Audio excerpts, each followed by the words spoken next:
ты, поляна. Это завтрак, ну придется обожраться.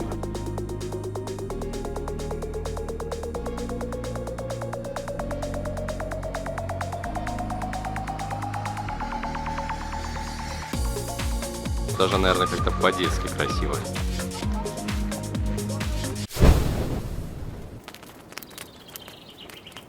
Доброе утро. Сегодня последняя была ночевка. И мы сейчас идем на завтрак. Сейчас покажу очередной завтрак. Я уверен, он будет не менее сытный, чем вчера. Лифты в этой гостинице — это нечто. 15 минут мы ждали лифта. Мы на 17 этаже, и он первые 10 этажей туда-сюда просто развозил людей, до нас даже не докатывал. Даже когда приехал, мои дети не влезли, остались там. Вчера мы полчаса, наверное, ждали. Даже припоздали немножко на автобус. Такое себе. С лифтами 3 лифта. Один, по-моему, грузовой, и 2 таких, где влазит человек 6. Засада. Можно на полчаса здесь зависнуть, дожидаясь лифта. Моя первая реакция: ух ты, поляна. Я такого не ожидал. Смотрите, это завтрак, да. Шашлык, картошка, салатик и сырнички, наверное, да? Слушай, ну это я не знаю. Да? Я в обед столько даже не ем. Ну, придется обожраться. Посмотри, какой завтрак у тебя. Мне интересно было на вашу реакцию посмотреть, потому что у меня глаза на лоб вылезли. Приятного аппетита. Хоть ты самой неси. Все очень вкусно, но сырник заслуживает особого внимания. Такой нежный, как пюрешечка такое. Такой пастообразный, очень вкусный. Я таких не ел ни разу. Удивляет культура поведения внутренних органов Санкт-Петербурга. Я уже не стал снимать. Постояли толпой, покурили, и под ноги кинули, и пошли. И я, честно говоря, немножко в шоке. В Беларуси такого я не замечал. Мало того, у нас как бы милиция, у нас не полиция, у нас милиция. Такого себе не позволяет, но у нас и крайне редко ты увидишь, что просто человек кинул под ноги мусор, когда урна рядом. Курнули, кинули под ноги, пошли в кафешечку позавтракать. Ну, прикольно. Причем, что удивило, девушка, полицейский, именно девушка это сделала. Мужики я даже не обратил внимания, они просто стояли. Именно покурила, она кинула под ноги. Ну, это прикольно. Кстати, о завтраке, но я его еле воткнул, потому что нам целый день сегодня еще по экскурсиям ездить. Наверное, обедать я уже точно не буду, потому что напекался на целый день. И после экскурсии сразу едем домой уже в Минск. Сегодня будут катания на корабликах и еще посещение там чего-то там, не помню, но потом расскажу. Собираемся домой. Последний взгляд на эту комнатку. Купили такого плюшевого кота. В общем, спасибо за гостеприимство, нам очень все понравилось. В принципе, круто. Ну что, мы на кораблике, сейчас будем плавать. Сейчас у нас экскурсия на корабле.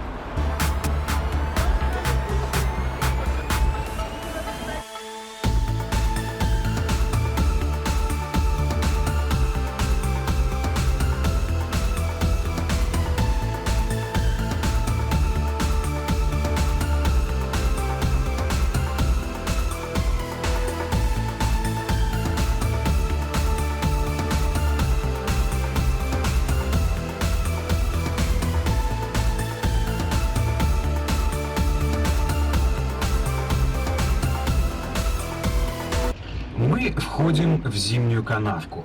Небольшой канал, соединяющий Мойку и Неву. Обратите внимание на арку-галерею над водой. Мы сейчас подойдем к ней поближе. Арка соединяет здание старого Эрмитажа слева и Эрмитажного театра справа. Старый Эрмитаж был построен специально для большой коллекции произведений искусства Екатерины II, а в Эрмитажном театре проводились придворные театральные спектакли и маскарады. Сейчас оба они принадлежат музею «Государственный Эрмитаж». Когда галерея была построена, завистники пытались оклеветать архитектора в глазах заказчицы императрицы Екатерины II. Тщательно продуман и рассчитан, выдержала празднество, после чего вопросы о ее непрочности уже не обсуждались. Проплывая под аркой, взгляните налево, на небольшую лестницу, спускающуюся к воде. По легенде, на 3-й ступеньке этой лестницы сидит незримый дух Петербурга. Поприветствуйте его, сняв шляпу, и заходите к нему, когда бываете в центре города. Сейчас мы выходим в акваторию Невы, главной реки Санкт-Петербурга. Именно вокруг этого места и начинал развиваться наш город. Разведенные мосты над Невой давно стали символом Петербурга. Слева от нас находятся Дворцовый и Биржевой мосты, соединяющие Васильевский остров с центральной частью города и Петроградской стороной. Справа же расположен Троицкий мост, прямо по которому проходит Пулковский меридиан.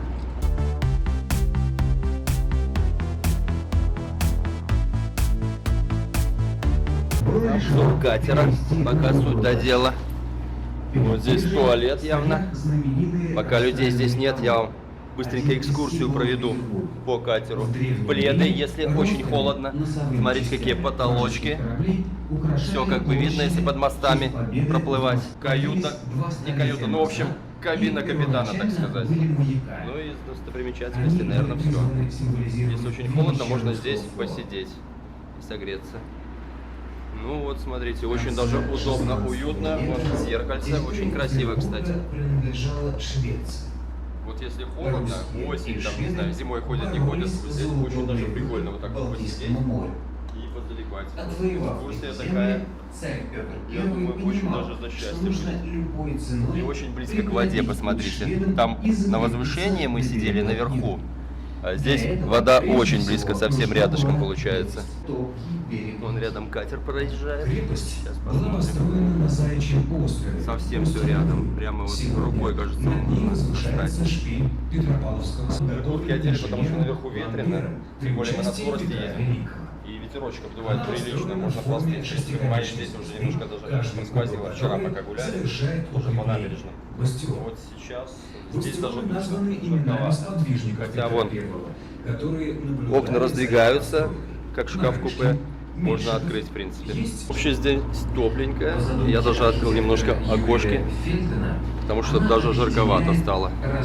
Но вообще приятно. Сейчас к мостику будем подъезжать, еще поснимаю. Люди потихоньку спускаются, подходят, потому что здесь вообще никого не было. Глядя на меня, сейчас начали все спускаться. И сразу обратил внимание, здесь тоже так под старину отделано, декоративно, так красиво. Ну сейчас опять поднимемся на палубу. И немножко все-таки сверху поинтереснее посозерцать это. Вот туалет. Кстати, давайте туалет засниму. Вот такой туалетик здесь. Замурован мраморный сундук с монет. Сейчас мрамор.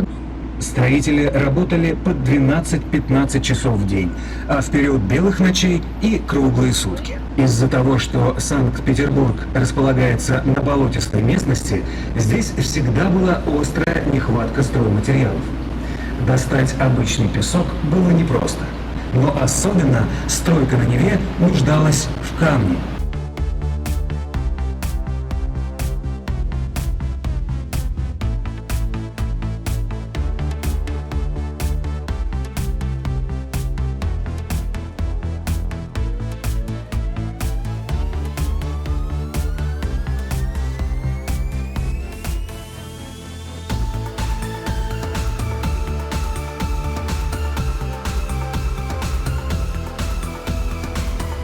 Вот, проезжаем мимо, кино снимают во врагах, будущие в декабристы. котелках.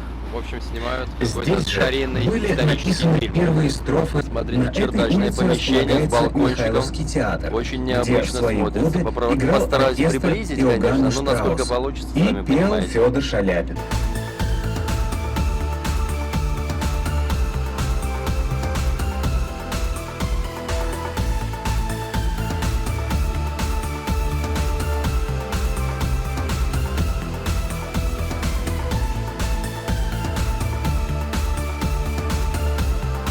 Пока мы плавали, тут фоточки из нас сделали. Ну-ка, найдем себя. Вы можете показать на камере, А еще вот. и приобрести. Так что неинтересно. Ну что, экскурсия была зачет, надеюсь, и вам понравилась. Может, сильно затянуто, но я думаю, кому-то по-любому будет интересно. Прибыли в Царское село, у нас сейчас очередная экскурсия. Внутрь мы только по парку погуляем, экскурсию не будем брать. Просто погуляем, можно сувенирчики купить. Ну, интересные деревянные сувениры. Вот такие здесь здания. Как всегда, золотые купола. По сувенирке тут, в принципе, ну, наверное, не буду долго гулять. Вот так просто окинем взглядом и все.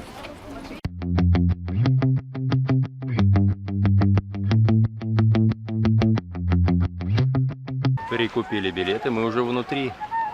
Смотрите, как дорого-богато.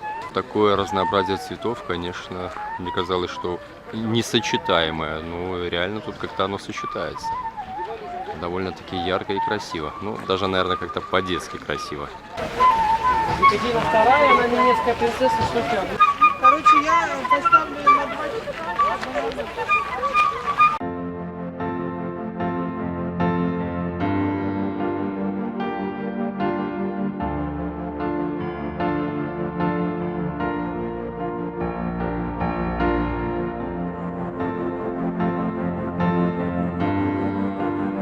Очень разнообразный. Спускаешься, и везде как-то все в разном стиле немножко сделано. Ну, при разных правителях это все окультуривалось. То при Елизавете, часть при Екатерине. У каждого свой стиль, свой вкус был. Еще одно очень красивое здание, но с крышей тут поскромничали. В стиле барокко. Вообще строили 3 архитектора. Ограждено рекой. Такое чувство, что как вход в крепость. Но это сделано в декоративных целях.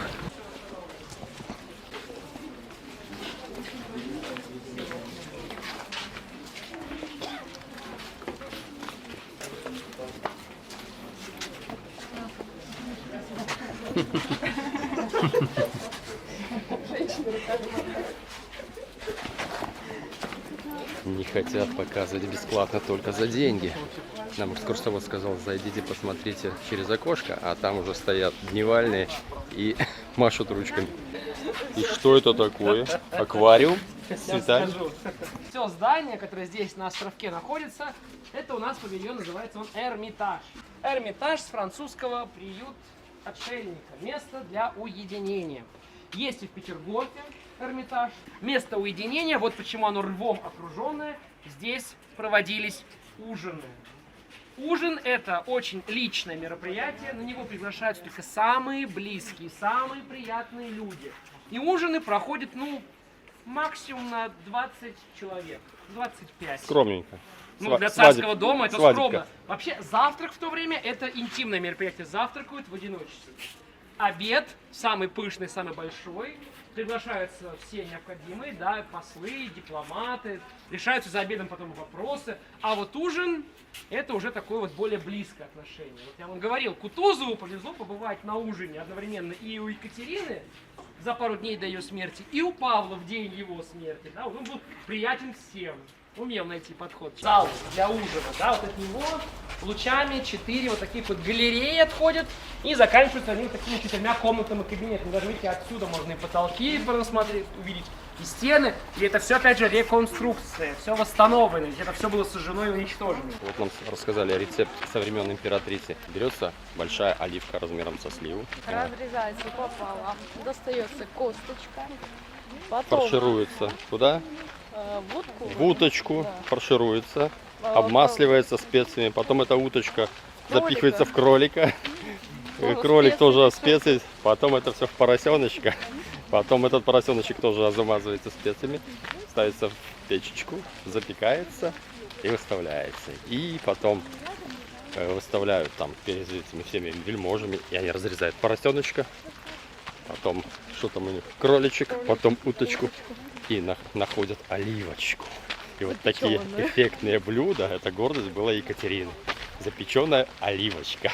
А мясо, кстати, есть не обязательно. Придворные повара могли сделать любое блюдо, но с одним блюдом они не справились. Значит, Суворов, когда был в гостях, там каждый заказывал все, что хотел. Там была специальная доска, мел, и все это на тарелочку И накладывали. оно, и так как скатерть-самобранка, оно там выдвигалось, на специальный механизм был. В общем, Суворов заказал щи и солдатскую кашу. И повара не справились, они не знали, как это делается. Короче, поставил в неловкое положение и императрицу, и поваров. Но с тех пор это блюдо потом они научились готовить и подавали. Оно тоже было в меню. Одно из немногих зданий, которое сохранилось в оригинале. Немцы его не взорвали по какой-то причине. Но пока получалось, я забыла.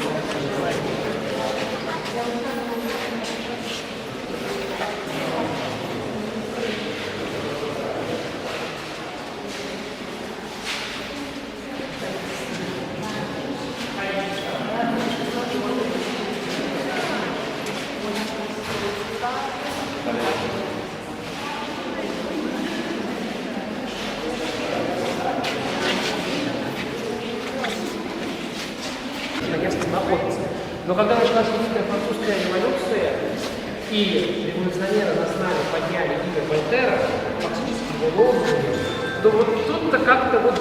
Получилось поставить монетку. Такие серебряные не ставятся, а вот медные ставятся. Довольно красивая набережная у озера.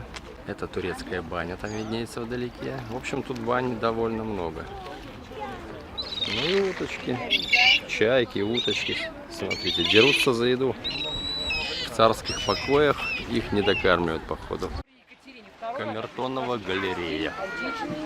Изящная верхняя колоннада на таком более грубом. Смотрите, какие статуи красивые. Ой, там эротика сплошная. Вот это у нас Надо блюрить, наверное. привезенная в И такая лестница красивая. Чарльзом.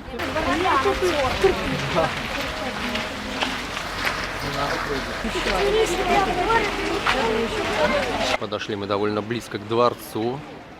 Конечно, дворец очень красивый, впечатляет. Посмотрите, трещинки все равно берут свое. Климат здесь все-таки влажный. Периодически реставрируют, но дворец, конечно, очень красивый. Как всегда, все помпезно, колонны. Лютики, цветочки. Вот смотрите, какие лавочки красивые такие. Резные прям. Садитесь, я пройдусь тут.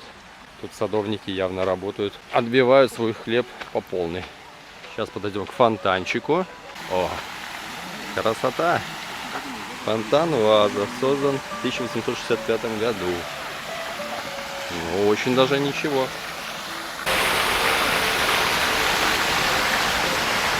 Ну, такой парк, очень даже, кстати, приятно погулять. Фонтан просто вообще огонь. Цветочки, всем любителям цветочков, я думаю, это зайдет как раз таки. Ну, смотрите, очень грамотно, красиво все сделано. Такие арочки из девичьего винограда. Ну, довольно мило. И, ну, смотрите, какие колонны.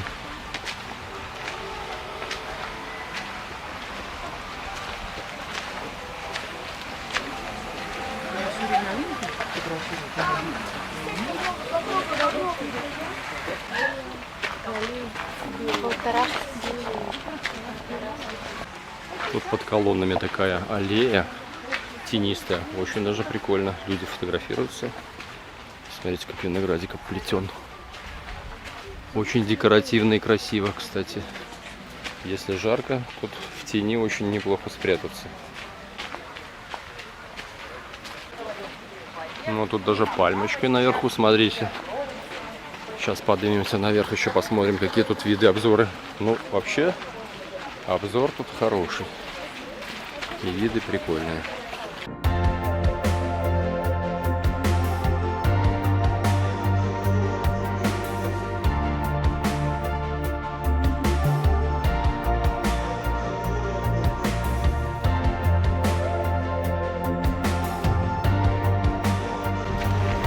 О, хороший обзор.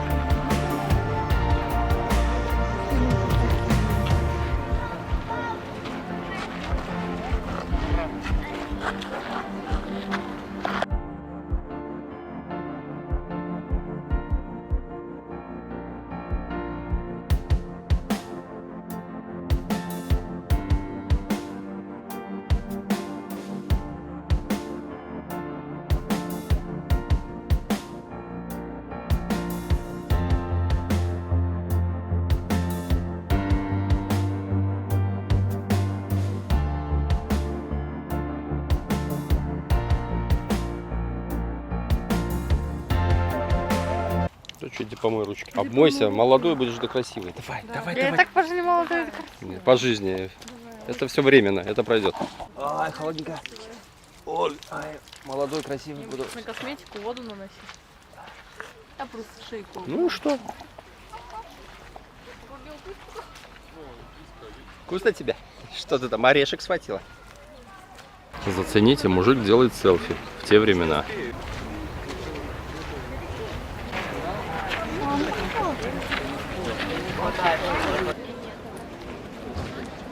Ну что, на этом наша экскурсия закончена. Сейчас мы стартуем домой. Пишите в комментариях, были ли вы в Питере, насколько вам там понравилось. Все, народ, всем удачи, пока.